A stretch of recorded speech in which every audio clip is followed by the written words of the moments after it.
हाय सुषमा. अगं माझं जरा ऐकून तरी घे. सुषमा अगं आलीस काय आणि धनंजय भाऊजी नाक म्हणून परत चाललीस काय?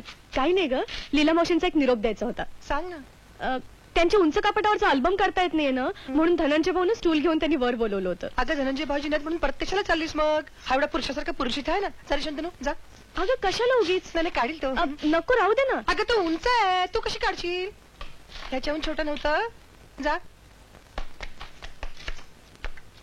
सुषमा तू मला एकदा निवांतपणे भेट. तुझ्याशी खूप काही बोलायचंय. पण मला बोलायचं नाहीये. अगं तू बोलू नको, नुसतं ऐकून तरी घे. जा बघू अल्बम आमचा आम्ही काढून घेऊ. हे बघ तुझा प्रचंड गैरसमज होतो. Shut up. हे बघ शंतनू, मी रागावले ना तर उगीच दुसऱ्याच्या घरात तमाशा होईल. अरे शंतनू तू आलाय? हो हो दादा बाहेर गेलाय ना. अल्बम कुठे आहे?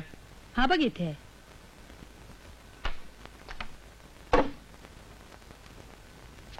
शंतनू सांभाळून रे बाबा.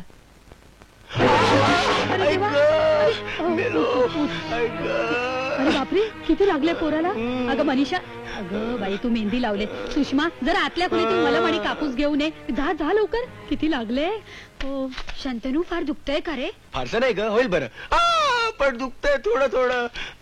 अगं हे काय प्रसादासारखं माझ्या हातात काय देतेस? लाव त्याला मलम लाव. हळू ग हळू.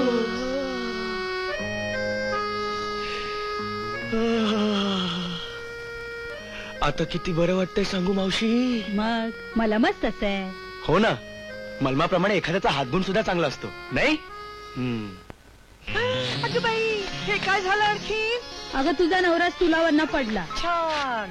हाही खेळ करून दाखवलास का मावशींना? खेळ कसला ग सुधा, बिचाऱ्याचा तोल गेला. अगं ह्याला पडायची खोडच आहे. रस्त्यात सायकलवरनं पडला, मी ह्याची पुस्तकं गोळा करून दिली तर माझ्या प्रेमात पडला. प्रेमाचा संसारच पडला. त्यापासून सारखा कुठे ना कुठेतरी पडतच असतो. म्हणून तुम्ही ह्याला इलेक्शनला उभं राहू देत नाही. माझी खात्री आहे तिथे सुद्धा पडणार. त्याला एवढं लागले आणि तू थट्टा कसली करतेस? थट्टा? तुझा पाय बरा आहे ना? हो. सुश तुझे अगदी आभार मानले पाहिजेत ग बाई. त्यात आभार कसले मानायचे? अगं कसले म्हणजे काय, माझ्या नवऱ्याला एवढं मलम लावलंस तेही वेळेवर. I am telling you she is very sweet. मला कॉफी करून दे चल. माफ करा, आमच्या कारखान्यात बाटल्यांवर लेबल चिकटवायला महिला कामगार लागतात ही गोष्ट खरी आहे, पण सध्या एकही जागा रिकामी नाही. दुर्दैव आमचं. या आपल्या मिसेस? नाही, आमच्या शेजारी राहते. नवऱ्यानं टाकलंय तिला. तेव्हापासून नोकरी शोधते. बघा केवढं दुःख झालं. तेव्हापासून सारखी रडते. अहो भाई हे बघा, इथे जागा रिकामी झाली ना की मी आपल्याला कळवीन. जागा रिकामी झाली की ते कळवणार. चल जास्ती होते. चला चला. तुमचा चेहरा बघून कोणी नोकरी देईल वाटत नाही. अरे बाई बनून आलो तरी कोणी नोकरी देत नाही. घरी जा आता, मला कामावर जायचंय. तुम्ही जा कामावर, आम्ही बसतो घरी भांडी घासत. जा चल. भांडी घासते. बाप रे.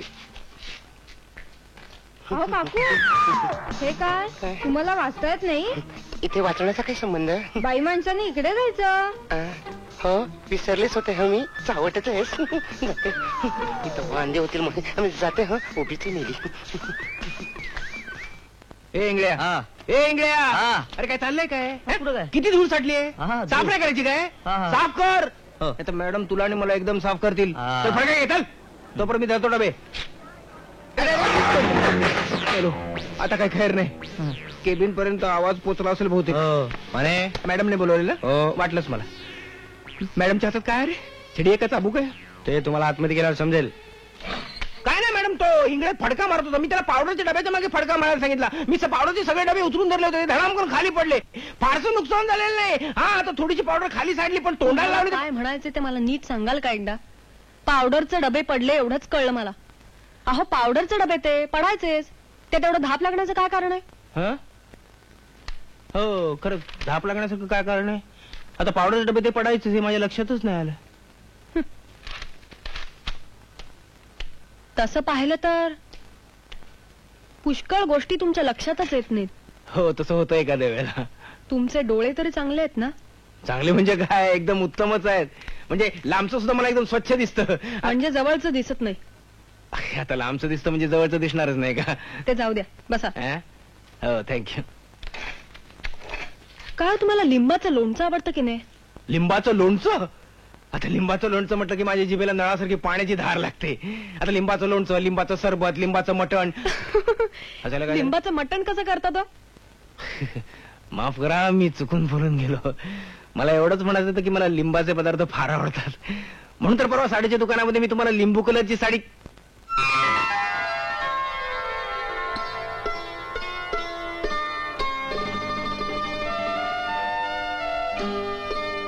मॅडम, तुम्ही काय सुरेख दिसता हो. खरंच तुम्ही आरशात बघा काय सुंदर दिसता हो तुम्ही. नशीब तरी बरंच लवकर लक्षात आलं तुमच्या. आज तुमच्याकडे बघतच राहावं असं वाटतंय. थँक्यू. मॅडम, तुम्ही रागावणार नसाल तर एक सांगू. बोला. तुम्ही जर एखादी फिक्कट कलरची लिपस्टिक लावलीत ना तर तुमचं रूप खरोखर. मिस्टर माने, तुमच्या ओठापर्यंत पोचण्याचा मला काहीच अधिकार नाही. माफ करा, मी येतो. माझे कस्टमर बाहेर वाट बघत असतील. म्हातारी घरातच आहे.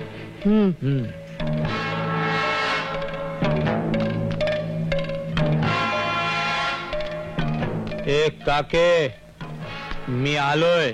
बाई, बळ्या मेल्या आता मागच्यासारखा तुला पोलिसांच्या ताब्यात देते. अरे तू पुतळेस की वैरी? बाडबाड बांध कर आणि पैसे दे मुकाट्यानं. एक दमडा मिळणार नाही. स्वतःच्या इस्टेटीची वाट लावली आणि आता मला छळतोयस. अरे शरम वाटायला पाहिजे तुला. शरम वाटायचं कारण काय? अगं म्हातारे, तू मेल्यावर माझ्याशिवाय दुसरं वारस कोण आहे तुला? तुझी सगळी एस्टेट मलाच मिळणार आहे. त्यातली आपली थोडीशी ऍडव्हान्स मध्ये मागितली. काढ पैसे.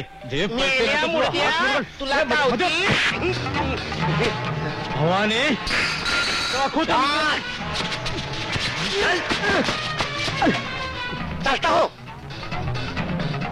सटवे, तुलाही बघून घे ना कधीतरी. अरे जा रे मुर्द्या, मला बघ तू.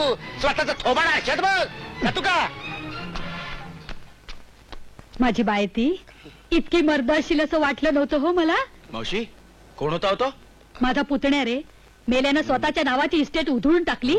त्याचा आणि माझा आता काही एक संबंध नाहीये. पण पैशासाठी सतत मला असा छळत असतो. आज तू होतीस म्हणून मी वाचले.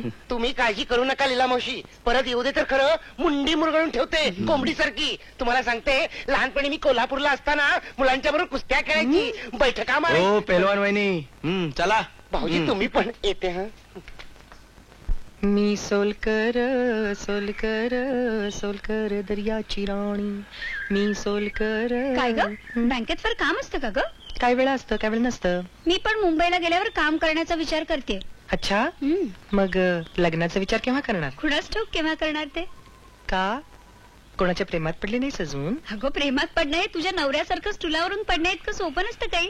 आणि खरं सांगू, आपल्या मनासारखा तरुण भेटला तर पाहिजे. म्हणजे तुझ्या मनात त्याचं चित्र तयार आहे म्हणायचं. सांगते खरं? कुणाला सांगणार नाहीस? आई शपथ नाही सांगणार. माझ्या डोळ्यासमोर आहे तो तरुण. देखणा, रुबाबदार, डोळ्याला गॉगल, तोंडात पाईप, बोटाने किल्ली फिरवणारा आणि फर्स्ट क्लास इंग्लिश बोलणारा. अर्थात मी त्याला आवडले पाहिजे. भाग्यवानच बाई. तुझ्या अपेक्षा तरी चांगल्या आहेत, आमच्यासारखं नाही.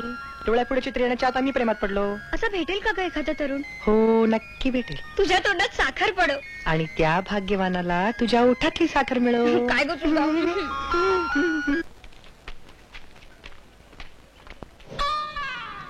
सुषमा, सुषमा, तुला हे शोभत नाही शंतनू. हे बघ, मला एकदा बोलण्याची संधी तरी दे. माझं म्हणणं तरी ऐकून घे प्लीज. काय ऐकायचंय? तू मला का फसवलं त्याची कारण सांगणार आहेस? हे बघ, आपण जरा त्या झाडाखाली बसूया. मी तुला सगळं काही समजावून सांगतो प्लीज. तुला जे काय बोलायचं ते लांबून बोल. जवळ याची गरज नाहीये. हे बघ सुषमा, तुझा राग मला कळू शकतो, पण मला सुधाशी लग्न का करावं लागलं हे तरी जरा समजून घे. तुला माहित नसेल, पण सुधाला पोटाचा कॅन्सर आहे. ती 6 महिन्यापेक्षा जास्त दिवस काढू शकणार नाही या जगात. काय काय सांगतोस तू हे? तरी सुद्धा तिच्याशी मी लग्न केलं. मी इतका मूर्ख वाटलो का तुला? अगं, माझ्या वडिलांना दिलेलं वचन पूर्ण करण्यासाठी मी हे सगळं केलं. आणि मला दिलेलं वचन? ऐकून घे, सुधा ही माझ्या वडिलांच्या मित्राची मुलगी. माझ्या वडिलांनी मित्राला वचन दिलं होतं की तुझी मुलगी सून म्हणून घरात घेऊन येईन, आणि तो मित्र वारला. आणि मग माझे वडील शेवटचा घटका मोजत असताना त्यांनी माझ्याकडनं पाणी मागितलं. मी पाणी घेऊन गेलो तर माझा त्यांनी हात धरला आणि म्हणाले, शंतनू मला एक वचन दे, नाही तर मी पाणी नाही पिणार. मला हो म्हणण्याखेरीज दुसरा काही इलाजच नव्हता. त्यांनी माझ्याकडनं कोणतं वचन मागितलं ठाऊक आहे? कुठलं वचन? सुधाशी लग्न करण्याचं. त्यांना तिच्या अल्प आयुष्याची कल्पना होती, तरीही त्यांनी वचन मागितलं आणि मी दिलं. त्यानं समाधानानं डोळे मिटले. मला माहितीये माझा संसार 4-5 महिन्यापेक्षा जास्त नाहीये, पण तिला मी अशा अवस्थेत कुठं सोडणार? आणि त्यात माझा अभ्यासाचं टेन्शन आणि तुझा गैरसमज. मी कसा जगतोय माझंच मला माहिती. शंतनू, तुझी परिस्थिती मला कळतीये, पण आपण आता काहीच करू शकत नाही. हो ग, पण तू तुझ्या डोळ्याचा तिरस्कार मात्र काढून टाक. मला तुला आणखीन खूप काही सांगायचंय ग, पण इतक्यात नाही सांगता येणार. थोडे दिवस थांब. शंतनू, अरे बाप रे, खूप उशीर झाला, मला जायला पाहिजे. मनीषा माझी वाट पाहत असेल.